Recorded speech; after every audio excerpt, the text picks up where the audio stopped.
estamos en el tercer programa de María Celina. Hubo un impasse porque bueno, estuve perfeccionándome y eso para ofrecerles a ustedes cada vez más posibilidades de aprender en el arte. Así que bueno, hoy les quiero enseñar esta caja, ¿sí? Esta es una caja también reciclada, es una caja que ya había que hacerle cosas porque se empezaba a deteriorar, que tenía varios años, tiene varios años. Entonces, con estas técnicas también que son fáciles y para quien nunca nadie pintó, las vamos a reciclar usando una herramienta nueva que son los veteadores, ¿sí? Los veteadores, ¿qué hacen? Imitan las vetas de la madera, como su nombre los dice. Bueno, espero que les guste y arrancamos con este programa. Vamos a empezar, lo primero, lo importante es darle la base, ¿sí? Yo le di a toda la caja una base de color oscuro, ¿sí? Le di todo con un sombra natural, este marrón, ¿sí? Luego, cuando ya tenía toda la base dada, trabajé poniendo con la espátula y la pasta de modelar, que es una especie de el enduido que se le pone a las paredes, pero esto es artístico. ¿Cuál es la gran diferencia? Que no se va a quebrar, ¿sí? La pasta de modelar me va a permitir trabajar arriba sin ningún problema y a la vez nunca se me va a quebrar, no va a crear grietas y va a hacer que la superficie que yo le ponga a la pasta de modelar no se rompa, quede bien firme y yo pueda seguir trabajando o apoyando, en este caso que es una caja, lo que yo quiera arriba. ¿Cómo se aplica? Y tiene varios usos, no solamente para esto. En este caso yo elegí ponerle a la tapa de la caja, que era lo que más deteriorado estaba. Entonces, lo que se aplica es con espátula, puede ser de metal o plástica, ¿sí? Espátula en toda la superficie y lo dejo secar, ¿sí? Es una pasta que viene en distintos tamaños, de distintas marcas y según las marcas van a secar más o menos rápido, pero todas secan en menos de una hora. Entonces, una vez que yo ya la tengo aplicada, yo esta parte para tenerlo ya sequito y poder mostrarle el paso siguiente, ya este sector está seco, ven, yo lo puedo tocar, no me sale, me queda bastante suave, esto todavía está húmedo. Vamos a trabajar con esta parte. Una vez que yo tengo esta parte seca, que yo le puse a toda la caja, ¿qué voy a hacer? Yo elegí ponerle dos esténciles, ¿sí? Se los voy a mostrar. Elegí poner este stencil para la frase, ¿sí? Y no le puse la flor, no le puse todos los detalles, solamente puse la frase. Y elegí este stencil que tiene positivo y negativo para armar todo lo que era el topiario, ¿sí? Que el topiario está muy de tendencia en la decoración, ¿sí? Entonces primero trabajé con la maceta, luego la parte de arriba del topiario y en este caso apliqué este sector, ¿sí? Del moñito. Lo vamos a hacer en este pedacito que está seco. Cuando yo no quiero utilizar la parte de un stencil, tengo dos opciones. O tengo mucho cuidado para que no se me filtre, o lo encinto o le pongo un pedacito de papel, algo que no me permita trabajar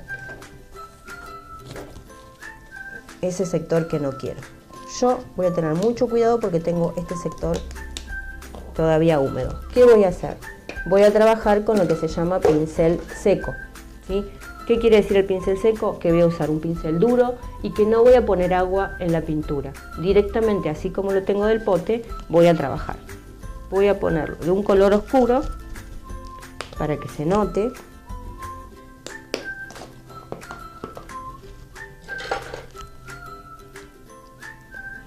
Siempre es muy importante la descarga. Voy a cargar pintura y voy a descargar. Muy importante este paso. ¿Por qué? Porque si no, cuando yo ponga la pintura en el stencil, se va a filtrar y me va a quedar desagradable. Entonces voy a poncear.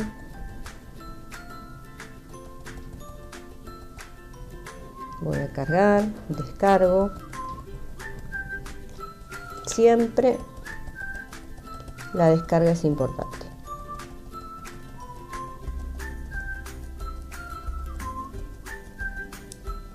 Y así, ¿ven? Me quedan las letras. No voy a hacer toda la frase, pero esta es lo que me va a quedar de toda la frase del stencil, que yo la hice en todo este sector. El topiario lo voy a hacer de este lado, en esta tabla, para que vean. Cuando yo tengo un top, en este caso, el topiario está en positivo y en negativo, todo en un solo stencil. ¿Qué quiere decir eso? Que no necesito dibujar, ¿sí? Puedo trabajar con las plantillas directamente. Entonces, lo primero que voy a hacer, yo lo voy a hacer con colores claros, para que lo puedan ver en ese fondo oscuro.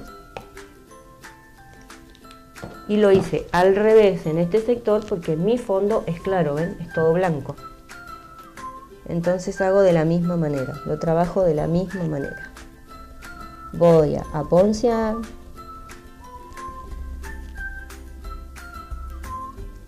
Siempre descargo. Y voy rellenando. En este caso, como yo quiero darle volumen, ¿sí? La pintura no tiene las 3 dimensiones como una escultura, solo va a tener 2 dimensiones. ¿Por qué? Porque yo voy a engañar al ojo con la luz y la sombra para generar ese volumen, esa sensación de que las cosas tienen un volumen diferente. ¿Cómo lo hago? Trabajando con la luz y la sombra, con un color claro, con un color oscuro. Entonces, como yo quiero darle la sensación de que esta maceta tiene cierta curvatura, voy a trabajar sobre la otra pintura y antes que se me seque, el otro color. Nunca usé el agua hasta ahora, ¿sí? No pongo agua, porque si yo pongo agua se va a filtrar la pintura por las plantillas y es muy difícil de corregir. A veces no se logra un efecto agradable. Entonces es mejor tener claro que estoy usando pincel seco, ¿sí? La técnica es justamente así, pincel seco. Cuando yo tengo toda la maceta hecha, puedo pasar al topiario de la misma manera. Usando 2 tonos de verde, uno claro, uno oscuro, voy a lograr el volumen del arbolito.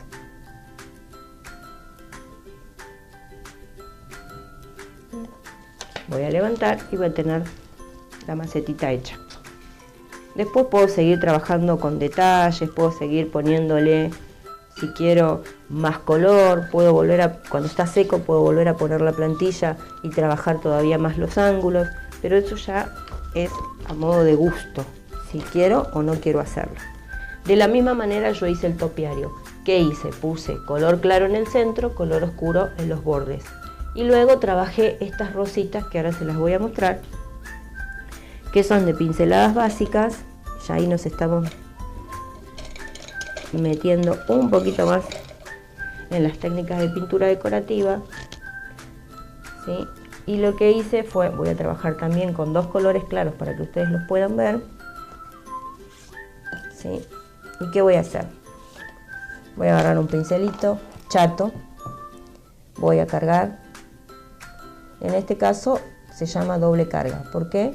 Porque cargué 2 tonos de pintura en el pincel. Voy a paletear, que es muy importante el paleteo, y lo que voy a hacer es una U,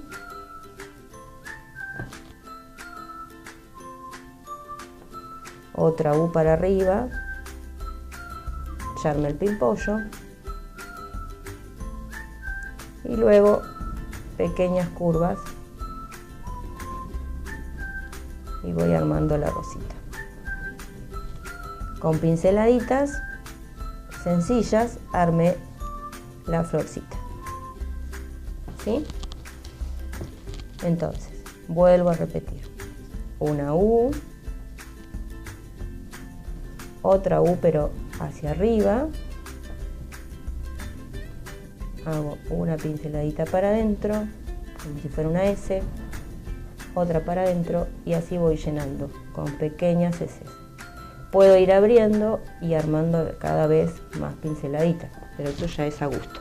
De esa manera yo hice todas las rositas adentro del topiario como pequeños detalles de florcita. Acá trabajé con un pincel liner, que es un pincel muy finito, muy finito. También lo trabajé con doble carga para que ya me quede el tono de luz y de sombra en el mismo trabajo. Cargué los dos y lo que hice fue hacerle pequeños pastitos. En este caso, para que el pincel me corra bien, necesito ponerle agua al pincel. Entonces voy a descargar el exceso de agua en la paleta y luego voy a cargar. La diferencia con este pincel y este es un pincel chato, este es un pincel redondo. Yo el chato lo voy a cargar de esta manera y voy a paletear de esta manera, llenando las cerdas. En el caso del pincel redondo no tengo que cargar todo el pincel con pintura, porque si no después cuando yo ponga en la madera me va a quedar una línea gruesa, no voy a tener esa línea fina que necesito. Entonces, ¿qué hago? Solo cargo la punta, de esta manera. Y giro, ¿ven? Yo hago este movimiento, giro el pincel. Entonces cargo la punta nada más, que es lo que necesito, con un color y con otro, y luego puedo pincelar tranquilamente, que me van a quedar pelitos, o en este caso pastitos, muy suaves. ¿Sí? Esa es la gran diferencia cuando yo tengo un pincel redondo y un pincel chato. ¿Sí? Un chato, un redondo. Y me voy a dar cuenta cuando es un chato, cuando la virola del pincel en esta partecita está aplanada. En esta parte está redondeada. Esa es la gran diferencia de tener un chato y un redondo. En este grandote lo podemos ver mejor, ¿ven? Está aplanada, aplastadita, en este no lo está. Esas son dos grandes diferencias de pinceles que a veces es importante cuando leo, por ejemplo, un paso a paso y me dice pincel chato, pincel redondo, ¿qué es? ¿Para qué me sirve uno? ¿Para qué me sirve el otro?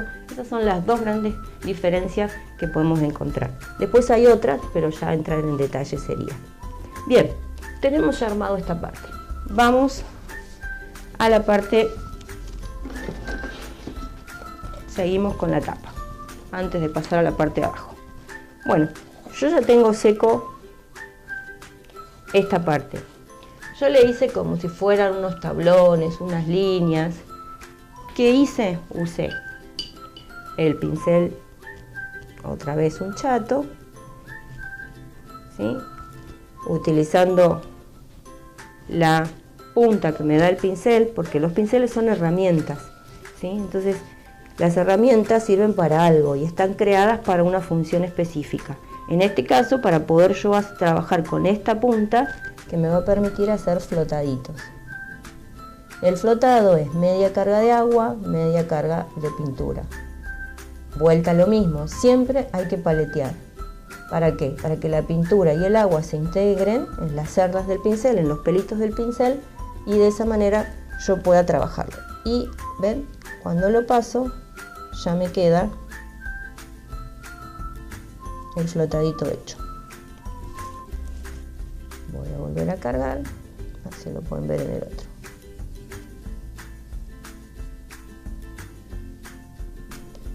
Cuando yo hago el flotado, no lo hago de punta, apoyo todo el pincel, lo hago caminar por toda la superficie de esta manera, ¿ven?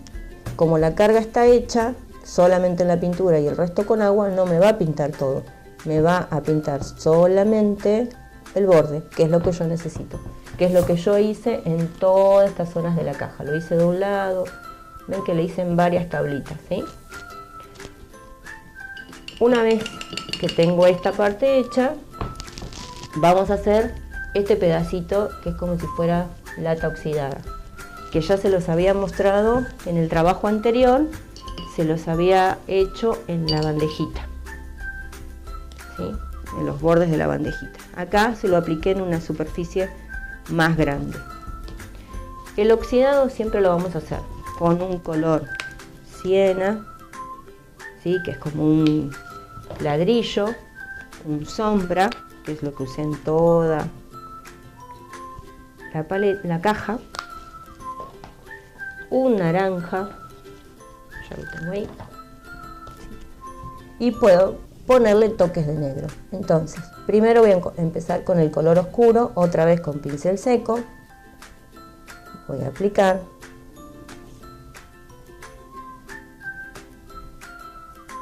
Yo lo voy a hacer más grande para que lo puedan ver, pero en realidad no hay que hacerlo demasiado, son detallecitos.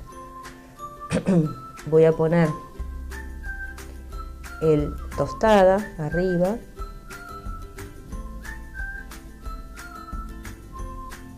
Y lo trabajo todo en húmedo. ¿Para qué? Para que los colores se integren. Y vamos a poner el naranjoso.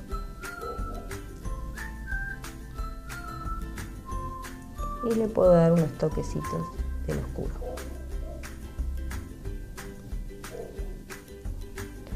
Lo interesante de esto es hacerlo en forma irregular, no que me quede un redondel, ¿sí? Porque el óxido no queda fijo, se expande. Entonces es importante ir estirando, ¿sí? Que no me quede algo como si fuera una mancha, sino que se extienda. Al extenderse me va a dar más esa sensación. En pintura todo lo que hacemos es engañar al ojo, ¿sí? Estamos generando sensaciones. Sensación de volumen, sensación de óxido, sensación de chapa, de madera. Vamos, hasta que no lo tocamos no nos damos cuenta que está pintado. Bueno, esa es la idea de la pintura, ¿sí? Poder transformar objetos o cuadros o elementos o hasta en una tela, cosas que parezcan que son reales. Bien, ya tengo esta parte. Vamos, una vez que yo hice toda la tapa, dejo secar bien y después le doy capas de barniz. ¿Para qué? Para que yo pueda limpiar, para que yo pueda apoyar, no se me raye, no se me estropee todo el trabajo que hice. Vamos a la parte de abajo de la caja. En esta parte, como les expliqué antes, le di toda una base de sombra natural, que es el marrón oscuro que usé, le di a toda la caja. Una vez que yo tengo la capa de pintura hecha, ¿qué hice? Le di una mano de barniz. ¿Sí? Vamos a hacerlo. El barniz es transparente. Cuando lo aplico, me queda medio blancuzco, pero a medida que va secando, se va poniendo cada vez más transparente. ¿Sí? ¿Para qué lo hice así? Porque ya me permite generar la superficie que yo necesito para trabajar el veteador. Entonces, ¿qué vamos a hacer ahora? Voy a correr esto, así trabajo cómodo. Lo que hice fue poner en este caso un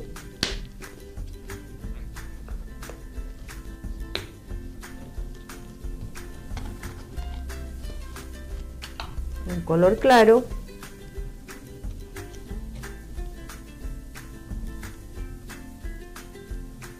Le agregué unos toques de agua y también le voy a agregar una pizquita de barniz, una pincelada de barniz.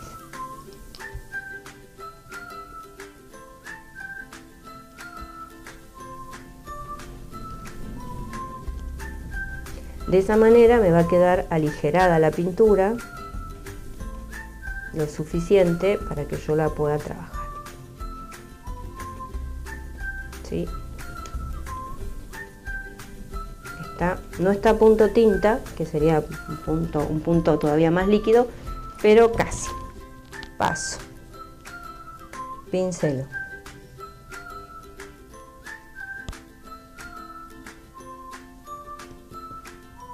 ¿Para qué hice este paso? Primero para que la pintura me quede aligerada, pero además para que me quede un ratito más de tiempo de secado. Y esto es el veteador. Entonces lo que yo voy a hacer con la herramienta y el movimiento de la mano es generar las vetas. ¿Qué pasa si a mí no me gustó? Como si no me gustó, retiro antes que se me seque, limpio el veteador con el trapito húmedo y vuelvo a pincelar.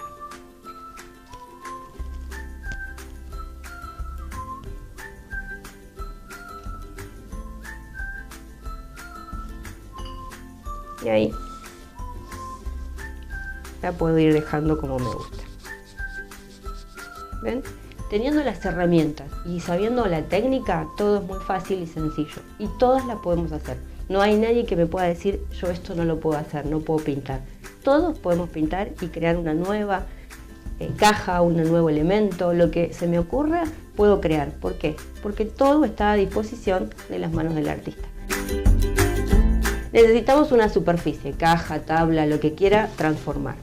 Los veteadores, los acrílicos, los colores que me gusten para el trabajo, la pasta de modelar, las espátulas, el barniz, en lo posible que sea mate, decorativo, siempre recuerden eso, los pinceles chatos, pinceletas y un pincel de cerdas duras para hacer el pincel seco. Los esténciles y nada más. Necesitamos esos elementos para poder crear.